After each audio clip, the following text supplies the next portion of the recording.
časa ne bomo izgubljali, gremo naprej. Govornico vabim profesorja Vladimira Simiča, pojenega profesorja za pravno zgodovino na tej fakulteti, izvolite beseda je vaja. Torej, Katja me je prijazno pozvala, kot se druge, da spremenijo naslov, če je potrebno, pa jaz na to nisem odgovoril, zato je pa zdaj drugačen naslov, se pravi Ustavno-upravna komisija oziroma natančneje Ustavno-upravni odsek Narodnega sveta v Ljubljani. Tisti arhivski vir, ki se ga jaz najbolj pregledal, sem bila dva fascikla fonda predsedstva Narodnega sveta v Ljubljani, in sicer so bili to zadnji meseci leta 1918 in začetek 1919. Dobršen del dokumentov v tem fondu je nedatiran in zato so mi avtorji v vsaj večji meri neznani. Poznavalci morda kakšne avtorje celo prepoznajo. Veliko gradiva je napisano na roko in prvi vtis, ki ga človek dobi, da so prve dni celo zelo varčevali s papirjem, zaradi tega, ker na isti strani so zelo raznovrstni zapisi. No, potem se množi število tistih natipkanih zadev, ta množitev se pa kaže tudi v tem, da je veliko dokumentov v več izvodih, pri čemer je včasih zanimivo pogledati, kaj je na roke popravljeno. Včasih so pa čist enake. Dokument, o katerem domnevam, da je najstarejši glede tega odseka, vsebuje seznam odsekov predsedstva Narodnega sveta in v njem je omenjen tudi ustavni odsek. Z roko je dopisano še upravni. Odslej se v dokumentih ves čas uporablja izraz ustavno-upravni odsek. Da so se uporabljali še drugi izrazi, domnevam iz tega, da nekateri avtorji uporabljajo izraze ustavna in ustavno-upravna komisija. Nek češki avtor je pa očitno po nekem nemškem predlogu označil to komisijo kot državno-pravno komisijo. To ne preseneča, ker je v tistem času bil izraz državno pravo bolj pogost kot tisto, kar se je iz tega državnega prava razdelilo na ustavno in na upravno pravo. Domnevam, da je bil k imenu ustavni dodan upravni zato, ker je bil Franc Šuklje, za katerega se izkaže, da je bil najbolj dejavni član odseka, prepričan, da je glavni problem nove države organizirati učinkovito upravo. O pomenu uprave pa priča tudi dejstvo, da sta bila za upravna vprašanja pristojna še dva odseka, administrativni in organizacijski. Kar se ustanovitve tiče naslednje. Prvi nedatirani dokumenti se ukvarjajo v veliki meri z organizacijo Narodnega sveta in njegovega predsedstva. Glede ustavne komisije je prvi dokument pisan z roko, a domnevam, da ni najstarejši, saj se imena ne skladajo povsem z imeni na tipkopisih, ker so očitno še premlevali, kdo naj bo v tem odseku. Da so mu sprva pripisovali posebno težo, kaže to, da je v prvih zapisih sestave na prvem mestu naveden Anton Korošec, ki je pozneje izpadel, a je na več seznamih na koncu dopisano, da se ga vabi na seje odseka. Glavni razlog je najbrž bil, da je bil Korošec praviloma odsoten. O teži odseka priča tudi seznam članov, saj so bili med njimi mnogi politiki, ki so postali povedaniki narodne vlade. Seznam članov nisem šel preverjati sestave vseh odsekov, a ugotovil sem že, da so bili mnogi člani tega odseka istočasno še člani drugih odsekov in domnevam, da so nekateri izpadli ravno zaradi obveznosti v drugih odsekih. Kar se članov odseka tiče, se mi zdi zanimivo še to, da je po tistem dokumentu, za katerega jaz ocenjujem, da je najstarejši, manjka Franc Šuklje in da se potem na nekem poznejšem dokumentu pojavi njegovo ime dopisano z roko. Potem je bil pa plemeniti Šuklje, zakaj plemeniti? Do ustanovitve narodne vlade se v teh dokumentih ves čas uporabljajo plemeniti, medtem ko Žolger bil posebno tudi plemeniti, je pa lahko rekel, da to ni nobene vrednosti in so potem to odpravili. Tudi izraz blagorodje je v celi vrsti dopisov v tistem času še mogoče zaznati. Torej, in On je pri oblikovanju glavnega besedila, ki je bil predstavljen kot besedilo tega odseka, pravzaprav na vseh seznamih. Prvi določljivi podatek o ustanovitvi odseka je iz komunikeja ustanovne seje Narodnega sveta 16. in 17. avgusta 1918. Naloge odseka so bile takrat zastavljene zelo ambiciozno. Avstrijska obzava, kakršna je veljala, naj ne bi bila ustrezna. Nastala je v absolutizmu in ne ustreza demokratičnim nagnjenjem slovenskega naroda. Nova država temelji na načelu samoodločbe in tega načela niso sposobni vnesti v svoj pravni red ne avstrijska, ni še manj budimpeštanska oblast. Prav tako je znano dejstvo, da je avstrijska uprava povsem nesposobna, so pa se zavedali, da bo ta naloga odseka zelo težka. Najstarejši dokument o delu odseka je obvestilo o prvi seji odseka 17. septembra 1918, a drugega dokumenta o tem sestanku nisem nikjer našel. Da je bil odsek ustanovljen pred tem sklepom sklepan iz mape o pokrajinskem odseku v Trstu z dne 11. septembra 1918. Ta ima namreč predviden tudi poseben odsek za ustavo. 2 dni zatem je bil ustanovljen poseben odsek za Gorico, tam pa takega odseka ne predvidevajo več. No, pri tem goriškem odseku mi je padel v oči še en zelo slovenski stavek, ta se namreč glasi, da stroški za delo pisarne odseka igrajo podrejeno vlogo. Septembra so nekateri člani odseka očitno delovali samostojno, saj v mapi obstaja dokument, da naj bi se bilo sklenjeno, da bo do 30. septembra, da se objavi v Slovencu in še v nekaterih drugih časopisih torej njegov prispevek. In potem je še en tak sklep, da naj se Šukletov, recimo temu referat, objavi v časopisju še iz 4.10. V zaznamku z naslovom Naloge predsedstva in Korošec se navaja v točki 4 ustavno-pravni odsek, da je plemeniti Šuklje podal sistem naše bodoče uprave, uprava je podčrtana, se pravi, da so predvsem to videli, sklene se, da se to njegovo, rekli so, predavanje objavi kot privatna študija v časopisih. Šukleta pa so imenovali za referenta ustavno-pravnega odseka. Druga seja odseka je bila 28. oktobra. Na tej seji so bili sprejeti sklepi ustavno-pravnega odseka, čeprav v bistvu je potem ta sklep en sam. In to je predlog, da se Narodni svet preoblikuje kot vodstvo prehodne oblasti po resorjih, ki se ujemajo s povedeništvi narodne vlade. Očitno so v vmesnem času sprejeli, kar je bilo že načrtovano v pisarni ministra Ivana Ždolgarja na Dunaju in je bilo objavljeno kot naredba o prehodni upravi, čeprav pri tem je meni tudi simpatičen naslov, naredba z dolgim naslovom. Pravniki pa so ta dokument imenovali Ždolgarjeva ustava. Kar se članov tiče, imamo seveda več seznamov in takole izgleda en izmed seznamov. Dr. Korošec, dr. Pogačnik, dr. Mohorič, dr. Jež, dr. Naplačen, dr. Franc Šuklje, dr. Zupans, dr. Kramer, dr. Brezigar, dr. Žerjav, dr. Majeron, dr. Leneš, dr. Ribarš, Ribnikar in dr. Novak. Edini brez doktorata je, kot vidite, Ribnikar, ker ste vi poudarili, da so to dobro izobraženi ljudje.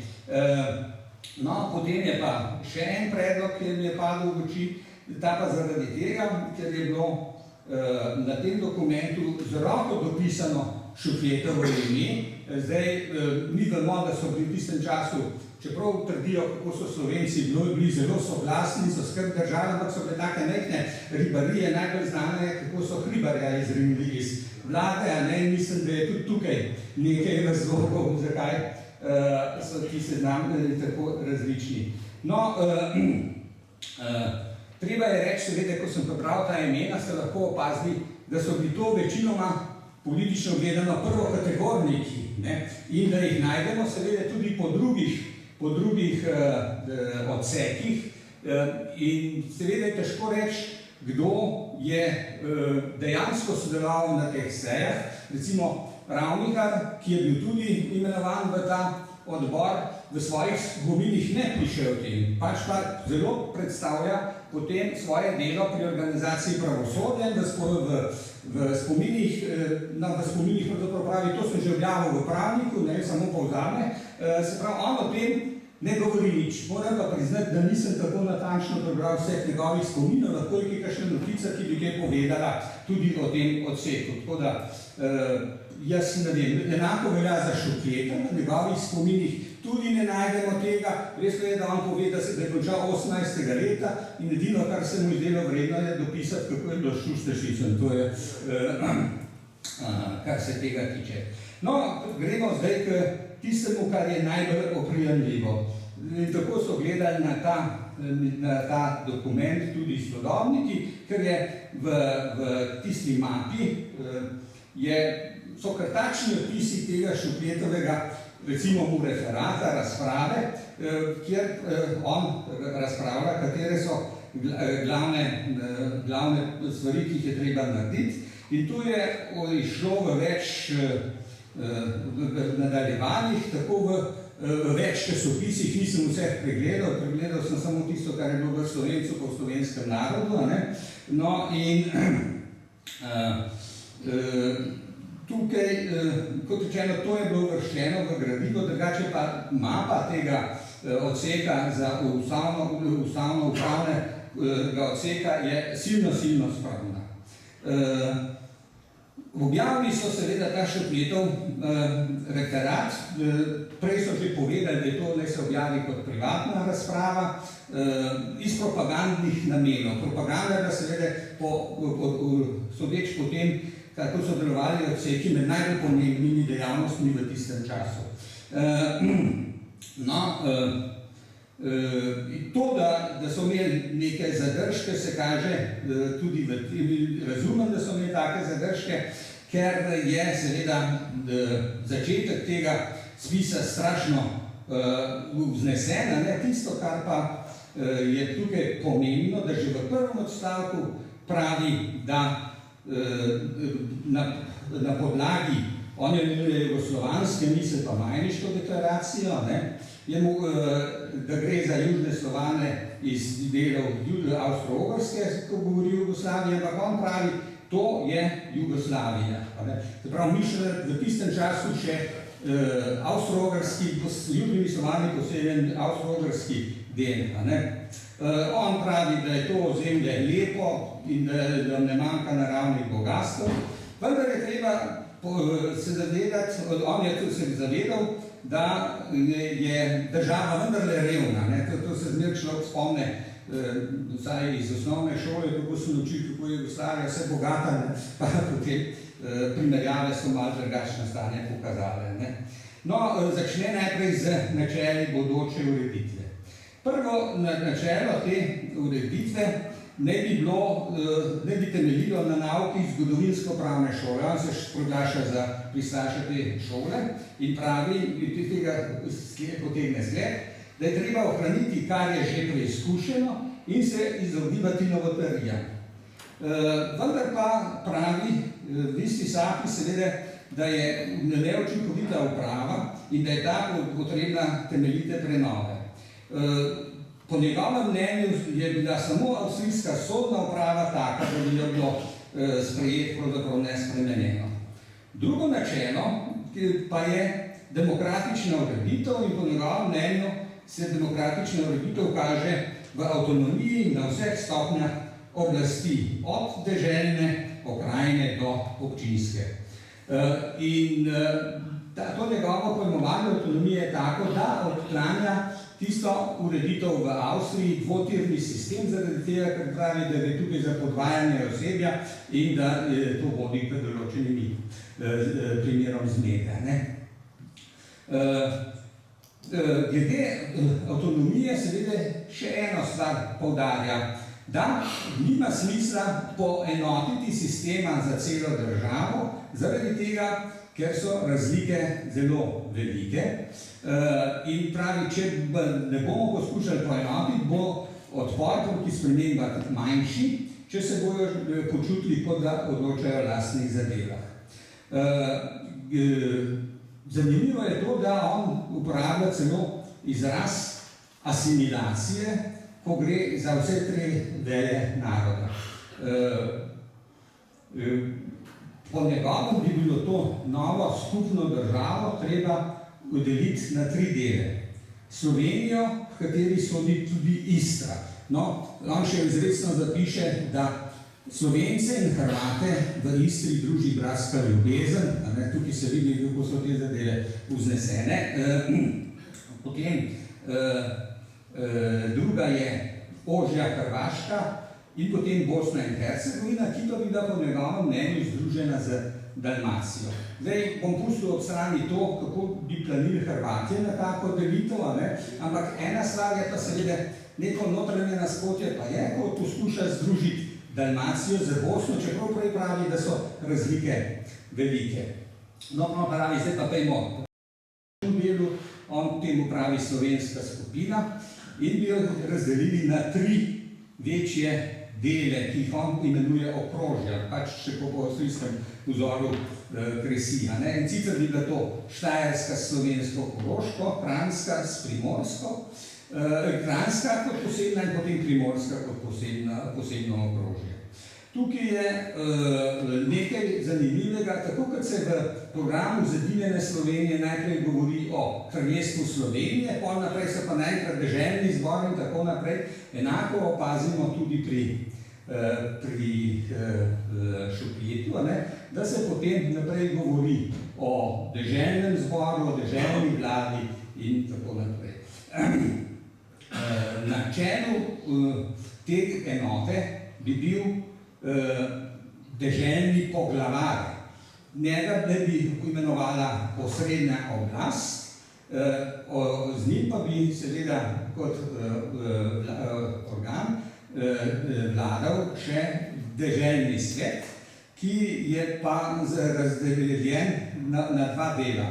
En del bi osrednja oblast imenovala iz vrst uradnikov, medtem ko drugi del bi pa sestavljali voljeni predstavniki tega deželnega zbora.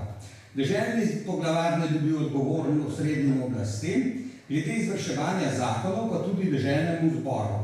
Deželna vlada bi bila najvišji organ z nalogo nadzirati celoten upravni stroj.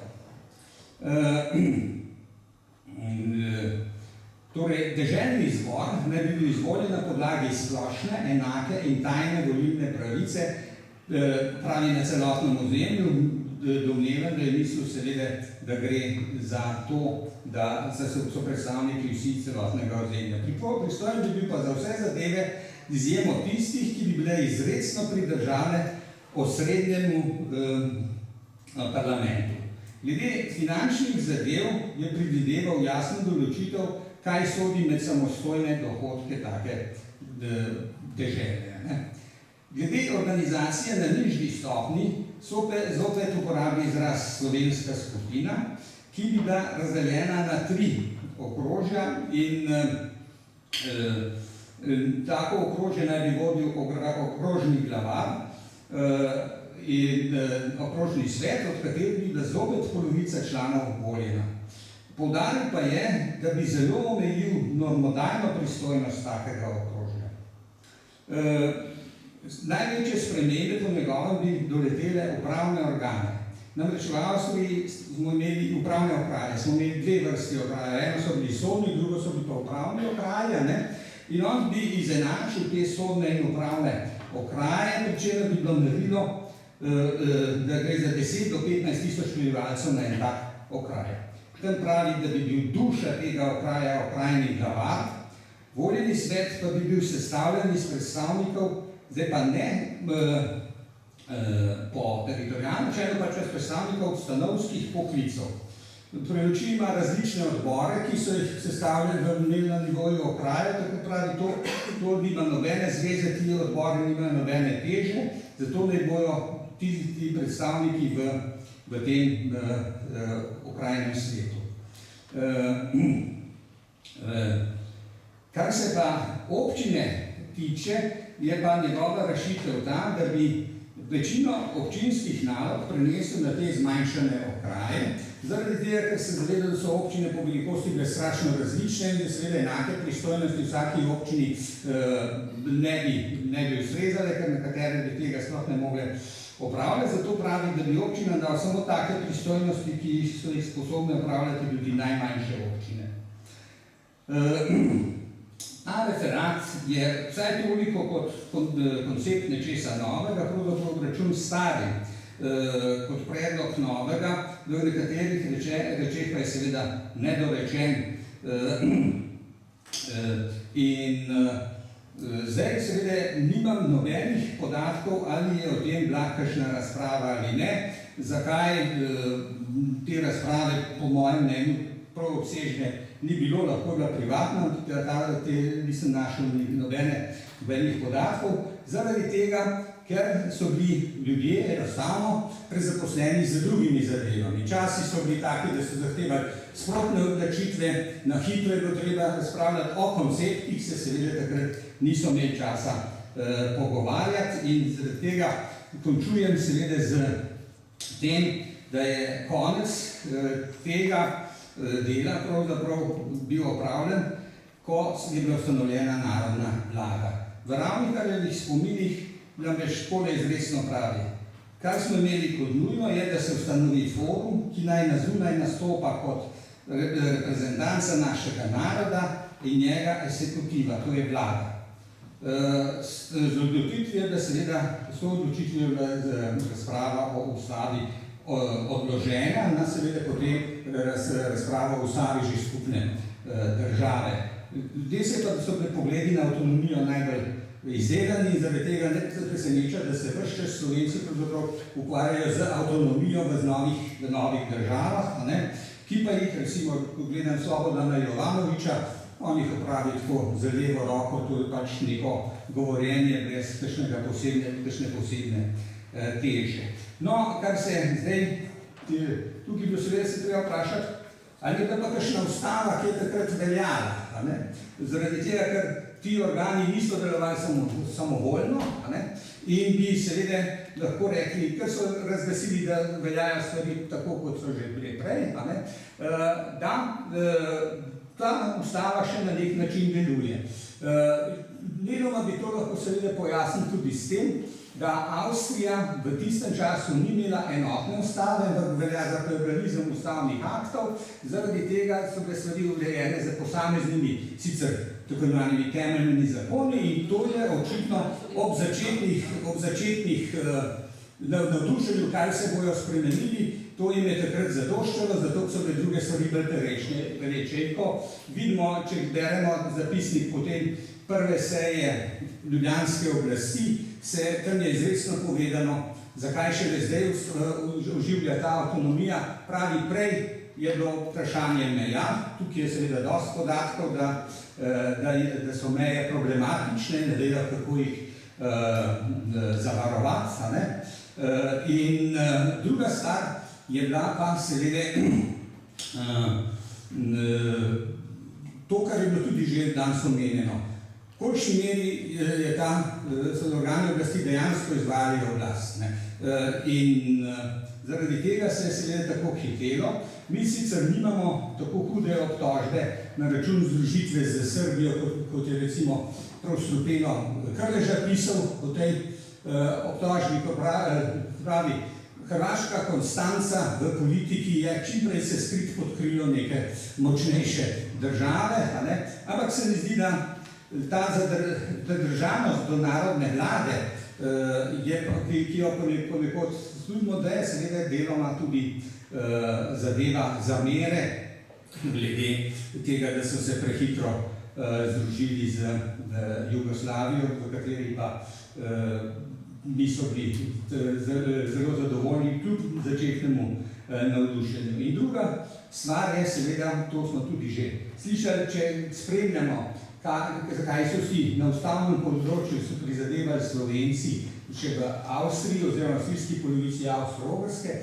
je tukaj uresničitev programa Zedinjene Slovenije. To je bilo uresničeno, deloma seveda.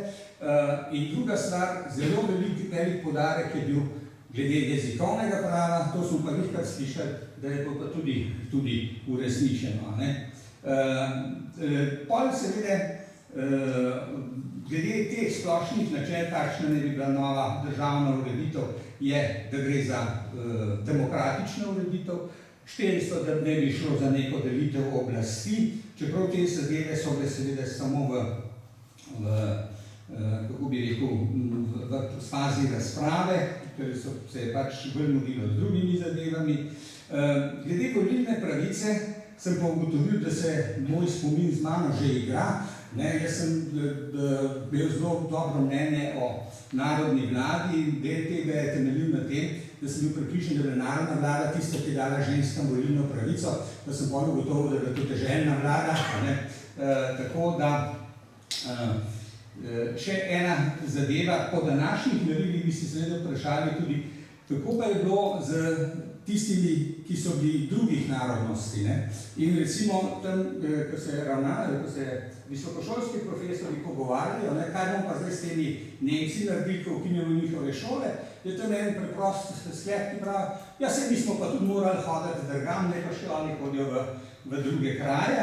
Vendar pri Nemcih je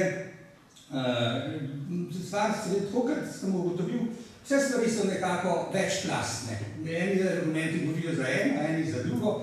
Tam v tistem zelo perečem vprašanju aprovizacije, preskrbe prebivalstva, je tam bil predviden nek odbor in tam so čisto zelo po domače napisali, kdo so.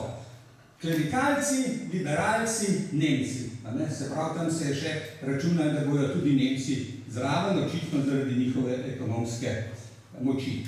Glede položaja Nemcev sam še toliko, danes bi seveda imeli resne pomisleke, ampak tukaj se pa seveda na Filfonovo modrost sklicujem, on je rekel, ne moremo obtoževati ljudi, da včasih niso mislili tako, kot mi mislimo danes. Vsem pravčujem.